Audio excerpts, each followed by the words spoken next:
Eh bien, bonsoir à tous les amis, franchement vidéo très compliquée à faire parce que oui, nouvelle vidéo débrief après la rencontre qui vient juste de se terminer entre la Nouvelle-Angleterre et Montréal et franchement quel match, mais franchement j'ai l'impression que toutes les semaines se ressemblent, donc on va en parler dans cette vidéo. Donc si toi derrière ton écran tu es fan de Montréal, abonne-toi puisqu'on rush les 100 abonnés sur cette chaîne YouTube. Déjà les amis, juste avant de rentrer dans l'analyse profonde de cette rencontre, un grand merci à tous ceux qui ont été présents sur le live sur Twitch, parce que oui, qui dit match dit live sur ma chaîne Twitch, et tous les matchs de Montréal on les fait en live comme vous pouvez le constater juste ici.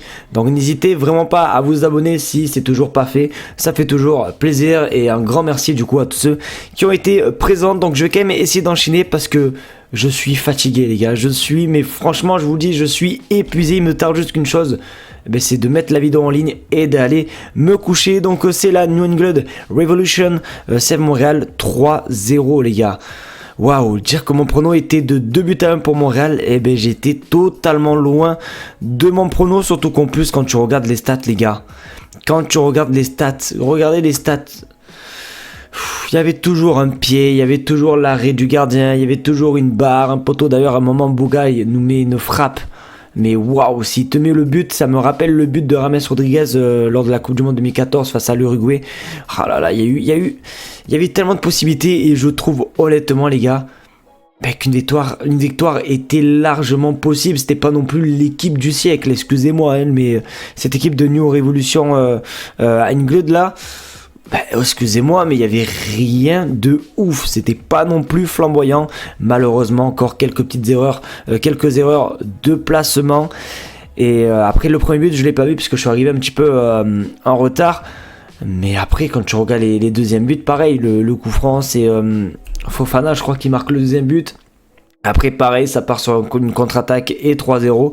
Donc voilà, en plus c'est des scores quand même qui font mal, et qui enterrent encore plus Montréal, tandis que du coup eux ils ont fait un bon petit bond puisqu'ils étaient 11e avant cette rencontre, ils se retrouvent 9e. Donc voilà, ils sont plutôt contents, l'équipe de la Nouvelle-Angleterre. Donc voilà, et malheureusement Montréal, comme on peut le voir, donc que des défaites, 3 défaites sur les 3 derniers matchs, donc compliqué, très compliqué les amis. Donc voilà, pourtant la composition était plutôt assez intéressante je trouve dès le départ, mais voilà, malheureusement ça a pas tenu. Très bon match de la part de Langoni d'ailleurs, qui a été homme du match, et pareil sur Apple TV ils l'ont désigné homme du match.